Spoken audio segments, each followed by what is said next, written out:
Être First PM, ce n'est pas être un product manager comme les autres. C'est débarquer seul dans une boîte où tout est à construire avec plus de questions que de réponses. Startup, PME, grand groupe, le contexte peut être tellement différent que tu peux être First Product Designer, First Product Marketer, First Product Ops ou même magicien. Mais toujours couteau suisse à jongler entre opérationnel et stratégie. Je suis Marc Vidal, solopreneur et passionné de produits. Avec First PM Stories, je donne la parole à celles et ceux qui vivent ce rôle si particulier que j'ai moi-même exercé à plusieurs reprises. À chaque épisode, un First PM ou un CEO partage ses galères, ses réussites et parfois ses erreurs de casting. De quoi rendre concret ce poste unique et offrir des clés utiles à ceux qui l'exercent, comme à ceux qui recrutent. Allez, installe-toi, ça commence maintenant. Aujourd'hui, je vous parle de mon nouveau partenaire, Maestro, l'école de Maria School qui forme les product leaders aux compétences de demain. Si vous voulez apprendre à intégrer l'IA dans votre approche produit, analyser plus vite, prioriser mieux et prendre de meilleures décisions, découvrez leur formation Product et IA. C'est concret, actionnable et pensé pour les PM, PO et founders. Toutes les infos sont en description. First PM en startup ou en PME, ça, on voit très bien ce que c'est. On commence quand même à avoir bien creusé le sujet. Mais First PM en grand groupe, à première vue, ça n'a pas forcément de sens, on a l'impression. Il y a quand même des armées qui sont déjà en place, il y a des méthodos un peu partout. Il y a des process qui encadrent globalement tout. Donc, on a du mal à imaginer vraiment comment on peut faire ça. Sauf que quand on regarde un peu plus près, on réalise quand même que les organisations qui sont très équipées, elles sont pas forcément des organisations produits. Et quand il faut lancer un nouveau service, c'est remettre un peu du sens produit là-dedans et créer de l'apprentissage ou simplement reconnecter les métiers de la tech, il y a quelqu'un qui doit tenir ce rôle-là, même si cette personne s'appelle pas forcément un First PM. Pour parler de ce sujet, j'ai un peu la référence produit en grand groupe pour moi. Aujourd'hui, c'est Julien Laforêt, Juju Lafrite. Salut Juju, comment vas-tu? Salut, ça va et toi Marc? Trop ravi de pouvoir participer à ce podcast que j'écoute beaucoup moi, de First PM, ça me parle pas mal. Je vais très bien, merci. Aujourd'hui, ensemble, on va essayer de répondre à une question qui paraît simple, mais qui l'est pas. C'est quoi être First PM en grand groupe? Déjà, Juju, je vais te laisser te présenter. Moi, je te connais très bien, mais il n'y a pas forcément tout le monde qui te connaît. Et oui, alors écoute, voilà, moi c'est Julien Laforêt, alias Juju Lafrite, pour ceux qui suivent mes petites aventures sur LinkedIn. Et donc aujourd'hui, je bosse dans une boîte de conseil qui s'appelle OnePoint, dans une équipe qui est dédiée au product management dans les grandes organisations publiques et privées. Et j'ai 2 casquettes aujourd'hui. Je suis en mission, pour ceux qui ont suivi encore mes aventures, j'ai le plaisir de travailler avec les équipes de chez France Travail, des énormes directions de produits pour aller déployer des produits aujourd'hui, en externe. Et dans ma deuxième casquette, j'anime aussi un club de dirigeants produits de grandes organisations publiques et privées, donc des grandes organisations, secteur public, les ministères, etc. Et les CAC 40, les SBF 120, bref, des gens qui pour lesquels on va dire le produit n'est pas le cœur de l'activité. Et c'est ça qui va nous différencier un petit peu, et notamment on va voir ça un petit peu sur ce rôle de First PM en corpo, qui est un petit peu différent forcément de ce qui se vit côté startup scale-up. Ouais, t'as pu faire quand même plus, enfin, que ça soit dans une vie avant OnePoint ou OnePoint, Oui. t'as pu travailler dans plusieurs grands groupes Oui. au final. Oui, en fait, je suis dans le conseil depuis pas si longtemps que ça, moi depuis 2020, mais en fait, avant j'étais chez Oracle, donc éditeur, familial, simple, petit, français, bref, où, là-bas, en fait, on devait aller concevoir et parfois, tu vois, aller déployer, mettre en œuvre et faire grandir des produits, que dans les grands environnements. Voilà, Oracle, c'est très B2B, corpo, donc en fait, là-dedans, ça m'a appris énormément de choses, sur la manière d'amener des produits, souvent neufs, tu vois, donc pré-PMF, et de tester ça dans des environnements en face de nous. Tu vois, 2017-2018, c'était pas product management by the book en corpo. Ça l'est toujours pas partout, mais ça s'est amélioré. Mais en tout cas, voilà, c'était un petit peu ça. J'ai beaucoup appris en fait de ces moments-là où comment arriver à amener du product dans un endroit qui avait pas cette culture-là, et c'est pas très grave. Parce que tu viens pas du produit toi non plus à la base, on va dire. Non, non, moi j'ai commencé au début de ma carrière il y a 1300 ans à peu près maintenant, dans la mise en place de RP, de CRM, tu vois, d'intégration de ce genre d'application-là, donc très B2E on va dire. Et puis après j'ai été avant-vente, et puis après j'ai fait un peu de marketing, et à un moment donné j'ai vu la lumière, hein, j'ai vu le product management, tu vois, les histoires de design thinking, Google Ventures et toutes ces histoires-là à l'époque. Et donc on a commencé à monter une équipe chez Oracle là, qui était là pour aller créer au début des protos, un truc sympa, tu vois, pour aller trouver de l'intérêt autour de la techno Oracle. Et je trouve que c'était vachement bien en fait comme méthode. Je me suis dit, mais c'est génial, bien sûr, il faut se centrer utilisateur. Puis on s'est pris plein de gamelles aussi. Et au fur et à mesure, bah voilà, on a fait un truc sympa, mais ah merde, ça correspond pas tout à fait en fait aux besoins utilisateurs. Bon, faut qu'on soit meilleur sur la partie research. Ok, donc on avait des UX qui sont venus avec nous, puis on s'est appelé UX stratégiste du coup, tu vois, un truc un peu bizarre.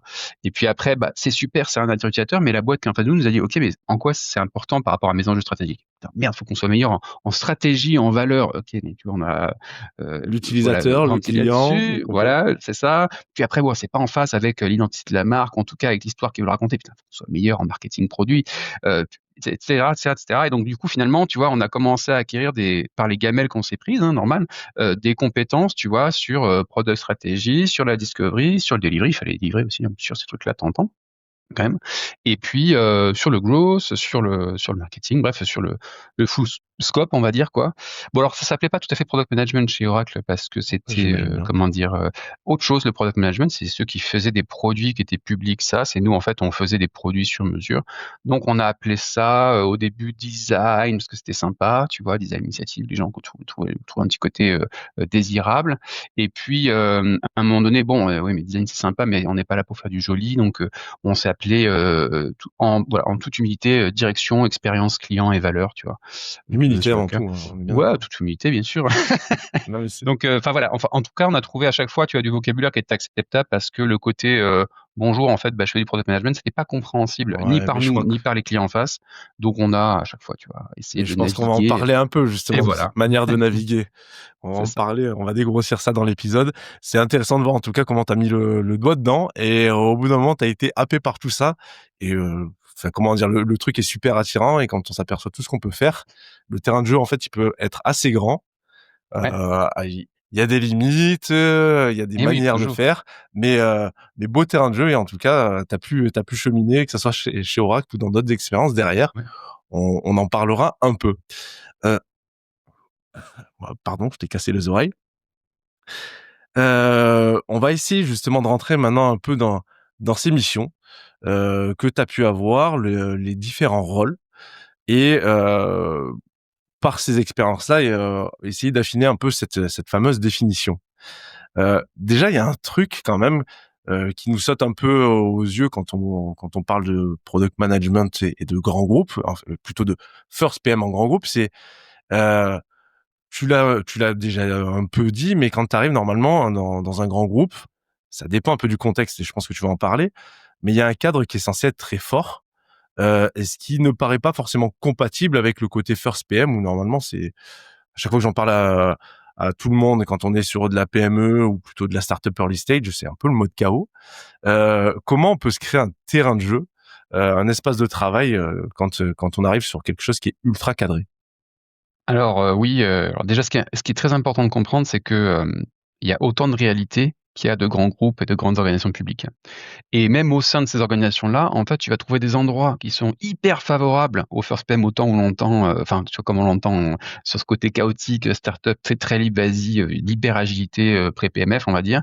Donc, tu vois, il y a des incubateurs qui sont très startup spirit, y compris dans le secteur public et qui sont hyper bien pour ça. Dans le privé, il y a des banques, tu vois, avec des entités qui sont parfois, tu vois, un petit peu à côté et qui font Parce que qu'ils ça ont peut être du pensé, ouais, ils lancement de ont pensé produits. à splitter. En Ouais, fait, c'est ils ont ça. réalisé que splitter, ça pouvait leur En tout permettre cas, ça d'aller pouvait plus vite. faire ouais, de s'affranchir de certaines pratiques et cetera et c'est top. Et après, en fait, tu as aussi, bah, comment faire ça, quand tu rentres vraiment dans le cœur de la chaîne de valeur finalement des boîtes, et des organisations publiques. Et là, c'est un peu plus complicado parce qu'en effet, il y a du cadre, qui existe déjà. Il y a beaucoup de boîtes qui sont en safe, par exemple, tu vois? Donc, c'est des trucs assez timés, voilà, tu as un cycle de 3 mois, avec des besoins de cadrer hyper longtemps à l'avant. Bref, des mécaniques qui sont pas forcément hyper adapté à, voilà, ce rôle de first PM ou de lancement de produit qu'on peut avoir, qui a besoin de beaucoup plus d'agilité. Donc voilà, il y a ce côté-là et puis dans certains endroits, encore une fois, tu vois, ça dépend du contexte qu'on a et c'est pour ça que c'est très important quand on arrive quelque part de comprendre où est-ce qu'on arrive et les règles du jeu et ce qu'on peut faire avec, on en parlera après. Tu peux avoir aussi un truc en disant: «Bon OK, oui, tu vas être, first PM sur ce produit-là, Mais en fait, je t'explique. Bon, tout a déjà été cadré avant. Il y a eu une étude, il y a eu un cadrage, il y a eu ce que tu veux, et bah voilà, le cahier des charges. En fait, donc le but est maintenant de le livrer le plus rapidement possible. Ça arrive aussi parfois, suivant, voilà, aucun jugement là-dedans. Mais tu vois, si des boîtes, elles ont une culture un peu projet, tu fais d'abord ton beau cahier des charges, et puis après, bon bah tu vas livrer en agile.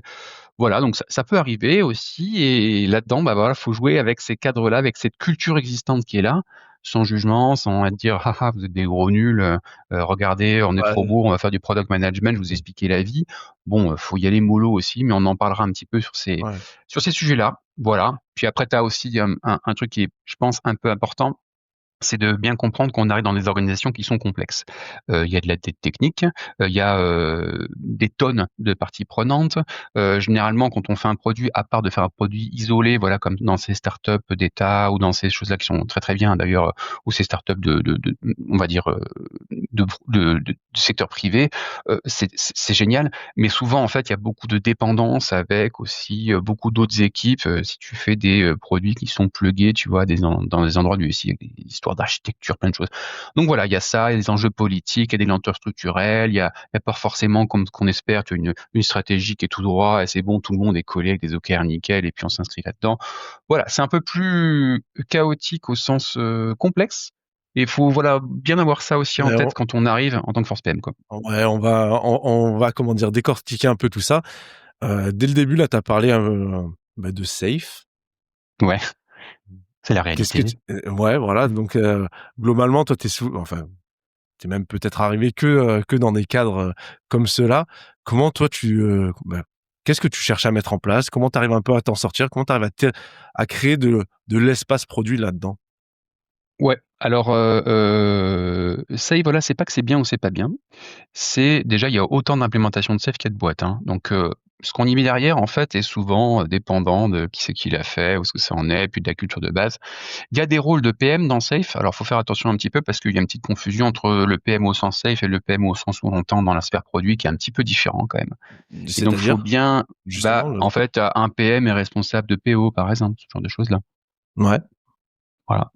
Bon, je m'arrête là sur le débat, mais il y a plein de, enfin, voilà, Safe a une définition très précise de ce que doit être un PM et pas, et ça correspond pas tout à fait, on va dire, là-dedans. Mais on peut entretenir le flou, et c'est ça qui est magnifique. Donc, du coup, bah, voilà, quand on arrive, moi j'étais typiquement, tu vois, une expérience que j'ai eue. Je suis arrivé pour aller lancer, alors on va parler un petit peu du contexte, quoi. Je devais, dans une grande boîte, lancer 6 produits en moins de 6 mois, des produits internes, hein, plutôt des produits, B2E, on va dire, donc voilà, pour les collaborateurs, sur, voilà, différents sujets, et bah, j'arrive là-dedans, très safe aussi, donc il y a des idées de produits qui sont déjà définies, voilà. Côté, IT, le voilà, on a le défini ces cadre trucs-là. le cadre. Voilà, c'est défini, on a déjà défini ce que c'était, voilà. Bon, par contre, sans le métier, donc petit risque quand même que ça corresponde pas tout à fait à un vrai besoin et que l'impact, on sait pas trop, mais bon, c'est défini, il faut faire ça. Super. Un petit parallèle, Heu, c'est on a défini un produit sans aller trop échanger voilà, avec, notre marché, par exemple, enfin. voilà. Je dis pas que c'est la réalité partout, parce que c'était la mienne sur cet environnement-là. Ouais. Bon, ça arrive. Voilà, donc ça te fait sonner deux trois clochettes, quand même, pour savoir que, il va falloir faire quelque chose là-dessus. Puis après, ce truc-là, bon, il faut le livrer rapidement parce que en fait, on s'est committé auprès de la direction générale. Il faut que ça sorte, tu vois? Parce que ça fait, 2 ans qu'on en parle, et maintenant, là, faut le sortir rapidement. OK, donc il y a des enjeux de commitment, voilà, sur on sait pas trop quoi auprès de la direction. Mais donc tu dois le faire rapidement, puis, bon, faut chiffrer. Faut chiffrer parce que le but, c'est de savoir le budget et comment on va staffer les équipes de dev. D'accord, donc le but, c'est vraiment d'alimenter les devs. Puis il y aura beaucoup de dépendance avec d'autres équipes, OK, et c'est un rythme safe, donc là, tu vas passer en PI planning, enfin bref, je j'explique pas tout ce que c'est que safe, mais des instances qui sont prévues globalement, voilà, sur lequel tout le monde passe, donc il faut rentrer, dans ce cadre-là. Notamment, tu dois décrire en amont toutes les features et les user stories afin de les évaluer. Bref, ce genre de choses-là. Comme c'est ça peut faire peur, hein, ce que je raconte, peut-être à ceux dans cet univers-là. Mais voilà, faut comprendre un petit peu voilà ce cadre-là. Et quelque Bon part, bref, c'est des choses qui existent depuis longtemps, mais qui marchent voilà, plutôt bien sur des, comment dire? Sur des produits, déjà bien existants avec c'est ça. beaucoup Produit mature, franchement, c'est voilà, cool. produits Mmh. matures, énormément d'équipes dessus. Ça, en fait, c'est un cadre qui est nécessaire. Il y en a d'autres qui existent, mais c'est un cadre qui est Ouais, nécessaire, voilà. qui a été éprouvé, qui marche. Maintenant, quand on prend ton contexte à toi, de lancer 6 produits en 6 mois et qu'on se retrouve un peu, enfin, imposé, qu'on se retrouve avec ce type de méthodo, on voit que, Bon, c'est pas forcément adapté à ce que toi tu ouais. aurais besoin. Ben c'est ça et en fait donc il y a 2 choses, c'est soit tu te dis: «Bon, bah, écoute, je lâche l'affaire, hein, bah, c'est parti, backlog manager», tu vois? Ça honnêtement, il y en a plein qui lâchent l'affaire. C'est très compliqué d'amener de faire changer une machine très huilée, tu vois? Comme ça, tu vois? Très imposée. Bah, moi, j'ai plutôt utilisé, tu vois? Safe comme un paravent. Ouais. C'est-à-dire, faut bien comprendre, en fait, du coup, c'est très important de comprendre ce cadre-là, pour donner la sensation un petit peu comme un pirate, mais tu vois? Un peu acceptable, qu'on va respecter, le cadre. Mais dedans, on va jouer un peu différent. Je vais donner un petit peu 2-3 exemples parce que c'est un peu chouchou là ce que je raconte, mais au début, par exemple, bah, voilà, j'ai 6 produits, donc je me dis: «Tiens, c'est marrant ces trucs-là, ça ressemble à 6 produits, mais c'est peut-être 6 features, enfin on sait pas trop». Du coup, je me dis: «Bah tiens, Oui, dans ce» c'était la définition initiale, c'est il y a 6 produits à sortir en 6 mois, voilà, c'est comme ça qu'on te le présente. Là, tu commences à voilà. mettre un peu les mains dedans et tu commences Ouais. à te faire ton idée. Voilà, c'est ça. Donc là, je me suis dit: «Bah, attends, on va jouer avec le truc». Il me demande de décrire, par exemple, des épiques, voilà, des sujets comme ça, des macros. Bon, bah, très bien. Et ben, en fait, je vais le faire vraiment bien et je regarde dedans, tiens, c'est marrant, ils mettent dedans, dans l'épique, de définir, bah, la valeur attendue et je savais que ça avait pas été fait. Donc en fait, j'utilise le cadre, je vais présenter les épiques sur un comité.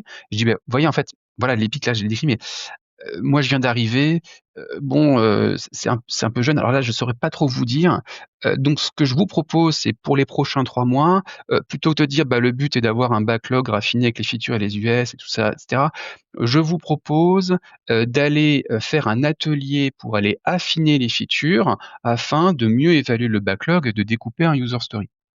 Donc ça, tu vois, c'est le côté très acceptable. OK, ça fait sens, tu vois, l'EPIC est pas suffisamment mature ou mûr pour rentrer en fabrication, donc il faut aller affiner les users. Donc ça, d'un point de vue IT, tu vois, ça passe. Ouais. En fait, ce que j'avais en tête, moi, c'est pas tout à fait ça. C'est qu'en fait, on va vraiment faire une discovery. C'est-à-dire qu'il y a des chances que ce truc-là qui avait été imaginé corresponde à aucun besoin métier, donc on va essayer de mais tu vois, si tu fais un atelier de découpage de features, de grooming, enfin, tu utilises le mot que tu veux, en fait, de backlog refinement, tout ce qui va bien, ça, c'est acceptable d'un point de vue de l'IT. On n'a pas l'impression qu'on est en train de remettre en cause le planning, le process et les features qui ont été faites.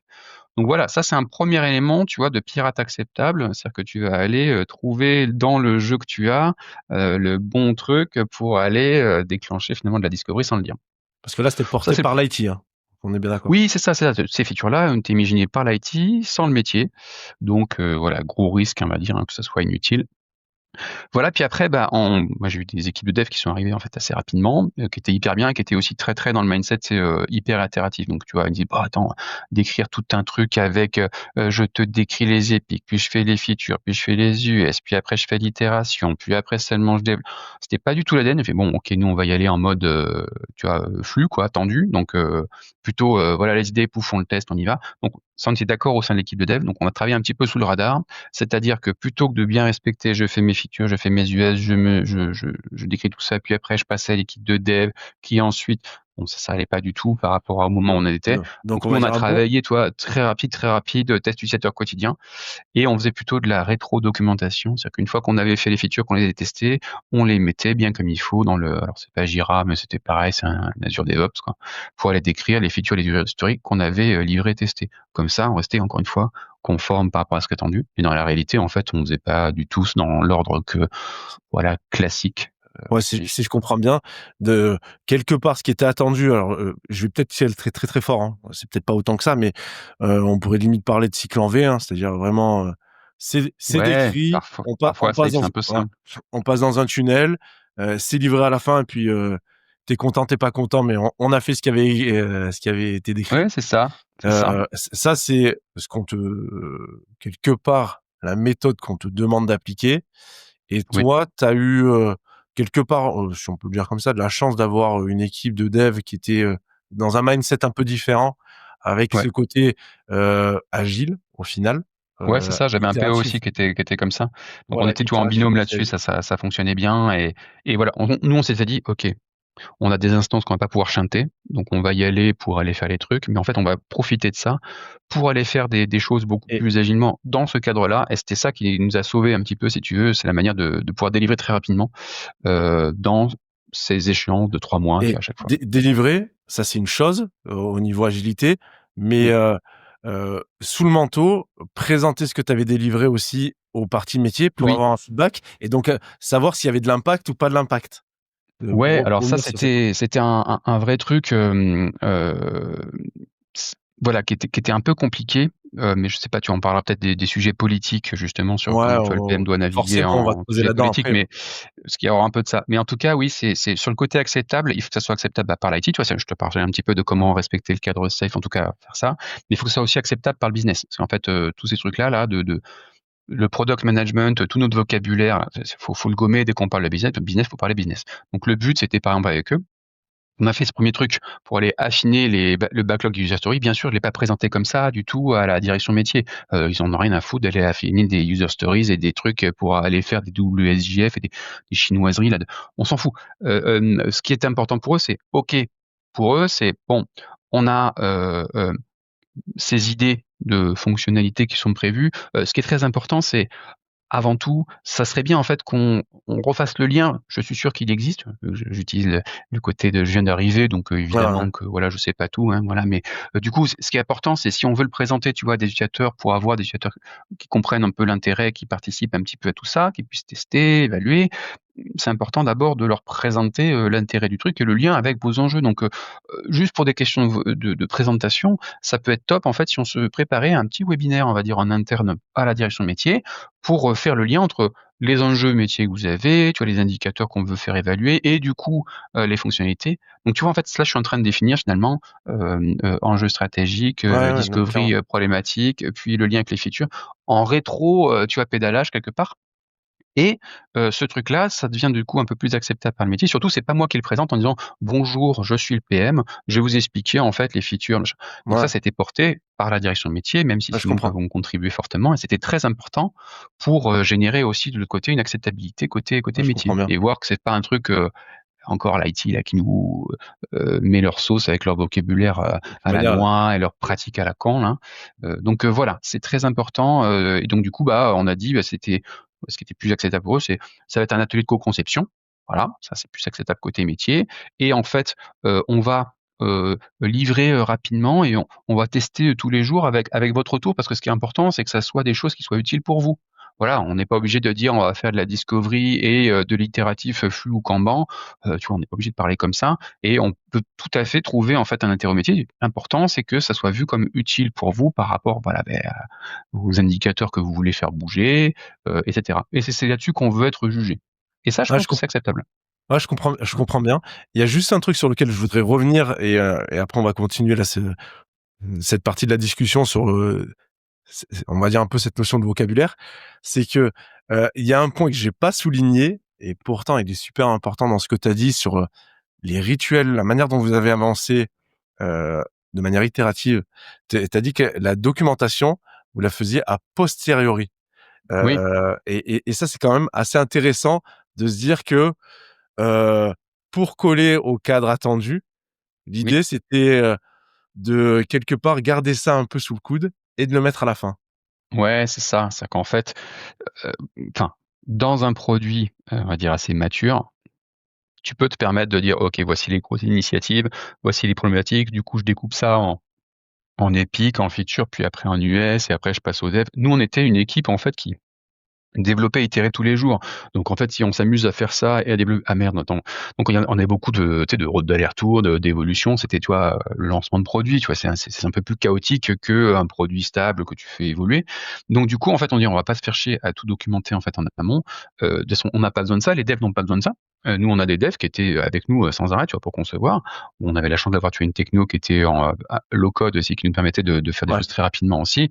Et donc, du coup, on travaillait plutôt sur, OK, voici globalement les choses qu'on veut tester. Et puis quand on faisait les allers-retours, une fois que ça y est, c'est bon, tu vois, on sentait que ça avait une utilité, et cetera, on faisait de la rétro-documentation dans donc Azure DevOps, pour dire dedans: «OK, voici du coup les features, un peu les US». Vite fait, mais on s'en mettait pas trop, on faisait le juste nécessaire, qui était là pour prouver la quantité de travail qu'on avait accompli. Parce que tu vois, il y a des trucs qui sortent, tu sais, des rapports, du reporting qui sortent sur alors la vélocité, les machins. Donc, il fallait faire ça pour rester dans le cadre, tu vois.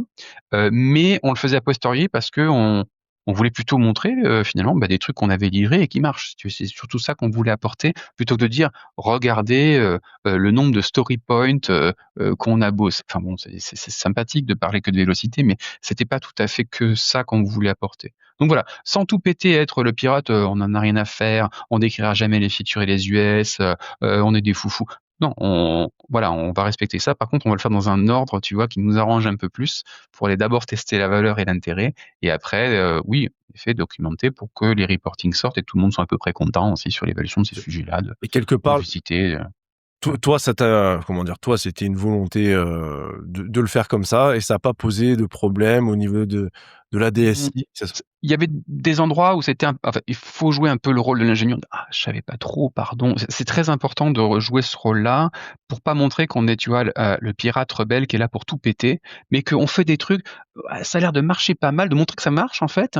Bon, c'est pas tout à fait comme on fait, mais en fait et puis de montrer une bonne volonté. Ouais, et du coup, comment vous auriez besoin de quoi exactement, pour que, voilà, ça vous permette de donc faut le faire vraiment dans ce sens-là, mais en ne négociant pas, internement avec l'équipe. Non, mais l'objectif, c'est bien de délivrer des trucs qui soient utiles, hein, on est d'accord, hein. Donc, ça, c'est vraiment ça qui est à faire. Et après, il y a un truc qui était très important, mine de rien, c'est que nous, on était sur un produit, comme je disais, qui était pas une start-up, tu vois, indépendante, toute seule, et Ouais, cetera. ouais.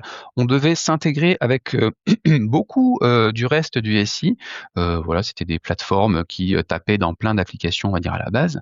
Donc en fait, toutes les autres équipes, hein, des équipes data platform notamment, qui étaient vraiment, très, très bien, elles étaient aussi dans comment dire? Dans le safe, et elles avaient besoin de savoir à l'avance de phase, finalement, mais c'est quoi que vous allez nous demander de faire pour ça?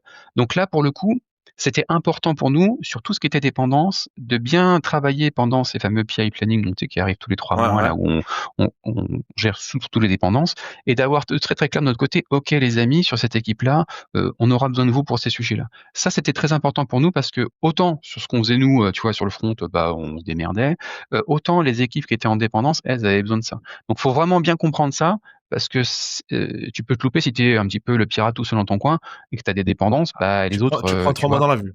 Si tu les Bah, as tu pas prends 3 mois se dans la vue: «Ah bah non, on m'a pas prévu, pardon, on n'a pas la capa et tout». Donc faut vraiment utiliser, tu vois, les PA planning aussi comme des moments de négo pour aller être là et présenter en quoi, c'est utile et tout. Et de valoriser aussi, je pense que c'est très important pour ceux qui ont des équipes de dépendance comme ça, de valoriser la contribution de ces équipes-là, qui sont un petit peu vues comme, ceux qui sont sous le manteau là, la data platform, les équipes data, l'équipe tech, machin. Dire: «Regardez, grâce en fait au truc data platform, voici l'impact qu'on a pu obtenir». Ça, c'est hyper valorisant parce que ça montre que le travail qu'ils ont pu faire, tu vois, est utile aussi. Donc du coup, on se fait un peu des amis aussi, quand on arrive à Ouais. montrer ça. Ah, mais Donc ça, c'est voilà. la fameuse diplomatie. Si j'en reviens à ce que Ah tu oui, on disais, va ouais, y arriver à ça. c'est ce que tu disais un peu juste avant. C'est, si on parle de start-up, si on parle même de PME, les connaissances produits, elles sont, alors, en start-up, il y en a en général qui maîtrisent bien le sujet. En PME, sans parler de maîtriser le sujet, il y a une connaissance et il y a une volonté des fois de vouloir aller là-dedans. Et quand on prend le sujet grand groupe, avec le nombre de parties prenantes et qu'on arrive, tu l'as déjà dit plusieurs fois dans l'épisode, avec notre langage de product management, Mmh. ça peut pas le faire. C'est super Ouais. cool pour eux et ça va desservir. Et comment, quelque part, t'as donné déjà un peu des pistes sur les ateliers de co-construction, ce genre de choses.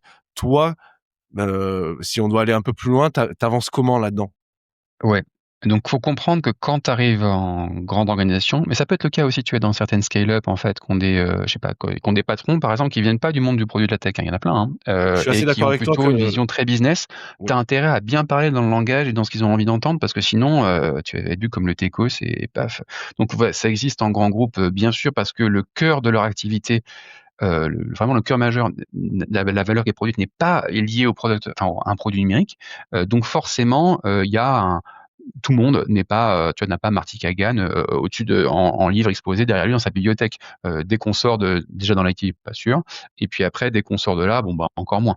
Donc faut bien comprendre en fait 2 trucs, c'est quand tu as un environnement politique, au sens, les gens sont pas, fans du product management et tu vois, tu as pas les clés du camion pour tout faire. et que il faut bien comprendre aussi qu'en tant que PM, first PM ou voilà ce type de rôle-là, tu as des parties prenantes qui sont très puissantes en face de toi. Et si tu essaies d'imposer le truc en disant il faut faire ça comme ça, etc., tu vas te faire casser la tête parce que tu n'as pas le pouvoir. Donc dans ces cas-là, il y a un petit côté diplomate, caméléon, ninja, enfin bref, des choses comme ça qui vont être très importantes dans le rôle du first PM dans des environnements un peu comme ça. Moi, je vais te donner voilà, toujours pareil avec cet exemple-là. Je dis pas que c'est la généralité, mais c'est ce qui m'est arrivé, donc Vas-y, pour vas-y. donner 2-3 exemples. Nous, on avait une tension hyper forte entre la DSI et la direction business. Voilà, c'était Un historique. classique, le classique. Le grand classique de la corpo, l'IT, bah voilà, c'est des gros techos, ils comprennent rien au business, voilà. Je le fais très simple, mais c'était là, voilà. Et puis ils sont mauvais en plus. Et le business, bah non mais attends, eux ils comprennent rien, ils sont pas visionnaires, ils changent d'avis tout le temps, ils savent pas ce qu'ils veulent. Voilà, donc ça je vous dépeins un petit peu le truc qui était la réalité. Tu vois, pas de jugement là-dedans, on prend les gens comme ils sont, on prend tout ça, voilà. Et donc des enjeux finalement très différents, voire même, tu vois, un cas un peu extrême, des envies de peau de banane, hein. C'est-à-dire que, ça serait bien, tu vois, côté business, qu'on fasse bien planter ce projet de l'IT pour montrer que c'est des grosses quiches et qu'on kill tout le monde afin de revenir à c'est nous qui poussons les besoins. Hop. Et l'IT, bah, ce serait bien qu'on mette une grosse banane en fait au business là-dessus pour montrer que c'est pas des visionnaires qui sont nuls et que du coup en fait donc tu vois, quand tu es comme ça avec des gens qui essaient de mettre des pots de banane, bon bah voilà, qu'est-ce qu'on fait là-dedans? Alors, le premier truc, c'est ce qui est difficile, c'est qu'il va falloir jouer sur plusieurs tableaux. C'est un peu l'agent infiltré de chaque côté. Donc quand on va être avec le business, on va dire: «Non mais nous, on est là pour, défendre en fait l'impact sur le business. Aidez-nous parce que côté IT, bon bah voilà, il y a des trucs, c'est peut-être pas donc on a besoin de vous, tu vois, pour montrer, parler de l'impact business qu'on veut avoir parce que sinon, bah, vous connaissez l'IT, ils vont, délivrer des trucs, ça sera pas utile pour vous, c'est dommage».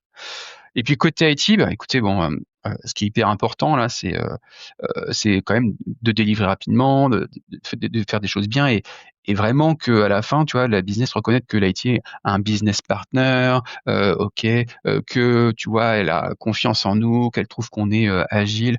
Bref, il faut trouver en fait, dans les stakeholders qu'on a en face là, qu'est-ce qui va faire bouger les lignes? Qu'est-ce qu'ils ont envie d'entendre? Quelles sont les histoires qu'ils ont envie de raconter? Voilà, certains, ça va être: «Je veux que mes métriques bougent», super. D'autres, ça va être: «Je veux qu'on me raconte que, je suis une entité d'innovation et agile». OK, donc plutôt du story et de l'ego et cetera. Il faut être très conscient de ça et c'est là-dessus qu'on va jouer, tu vois, en tant que diplomate, quelque part, pour amener, en fait, dans la caisse du product, qu'est-ce qu'on a en stock qui va nous permettre, tu vois, de servir les enjeux de chacun de ces stakeholders. Donc un truc, tu vois, très important, je t'avais parlé tout à l'heure là les features là qui a été décrites sans le métier, donc un petit risque, voilà. Donc on va pas dire à la DSI qu'on va faire une discovery, hein. Donc pour que ça soit acceptable, si on parle d'affinage, de grooming, on remet pas en cause, on affine, OK. Mais côté métier, qu'est-ce qu'on fait? Alors là, il faut surtout pas leur dire, donc là, je vous explique, on va faire un atelier pour maximiser la valeur ou l'impact. Donc, si on regarde comme ça, tu vois, c'est la direction des opérations. S'il te plaît, ils ont un métier. Donc, voilà, c'est sérieux. Donc, du coup, on va plutôt dire, bah, OK, on va faire un truc. L'objectif, c'est voilà, d'améliorer ces indicateurs métiers qui sont derrière. Et l'objectif de cet atelier-là, c'est, tu vois, on va essayer d'identifier les trucs qui vont être le plus utiles pour. Alors là, il faut être assez fort, voilà, justement, sur le vocabulaire business là-dessus. Tu peux te faire aider par des gens en interne. Mais pour parler le langage business, ça va surprendre un petit peu avec, tu vois, des gens qui disent: «Bien, c'est pas le techos qu'on a d'habitude qui va nous demander, de définir des user stories afin d'évaluer, le story point ou des cochonneries comme ça». Enfin bon, ça, c'est des sauces internes. On parle pas non plus de MVP, tu vois? J'utilise pas ce vocabulaire-là, suivant, tu vois, les gens que j'ai en face, hein. Il y en a qui sont très, très product et c'est cool, d'autres qui le sont moins. Donc lundi, bah, en fait, l'objectif, tu vois, ça va être de sortir une première version opérationnelle, rapidement, honnêtement, pour commencer à tester et à évaluer, tu vois, l'impact que ça a pour toi et pour tes indicateurs là et puis ajuster, quoi. Tu vois, j'ai pas utilisé le mot agile, j'ai pas utilisé le mot, MVP, donc on va essayer de trouver un truc un peu désirable chacun. Et puis, côté IT, bah, tu vois, en échangeant rapidement, j'ai senti qu'il y avait un petit désamour, tu vois, ou une guéguerre un petit peu entre donc en fait, on va déplacer un petit peu ces histoires d'affinage de user story, de backlog là. En fait, ça serait cool qu'on fasse ça au Labino, voilà, super endroit.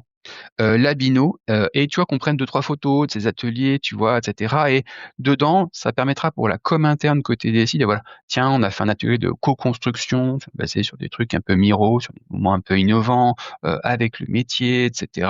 Et donc en fait, c'était un truc un peu très image, tu vois, pour raconter un petit peu l'histoire que voulait raconter la DSI et aussi le Labino, tu vois, qui était très très partant sur ces choses-là.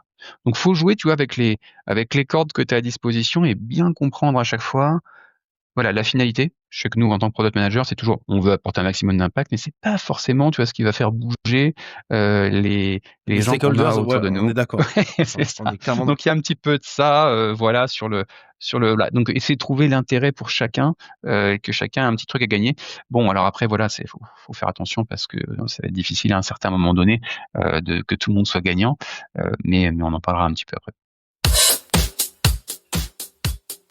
Cet épisode est maintenant fini. Un grand merci à notre invité et à toi pour ton écoute. J'espère que tu auras pu y trouver ton compte. Pour soutenir ce podcast et m'aider à son développement, n'hésite pas à laisser 5 étoiles, voire même 6 sur ta plateforme d'écoute, avec un petit commentaire ou encore à partager cet épisode avec un de tes proches. Dans tous les cas, à bientôt pour un prochain rendez-vous de First PM Stories.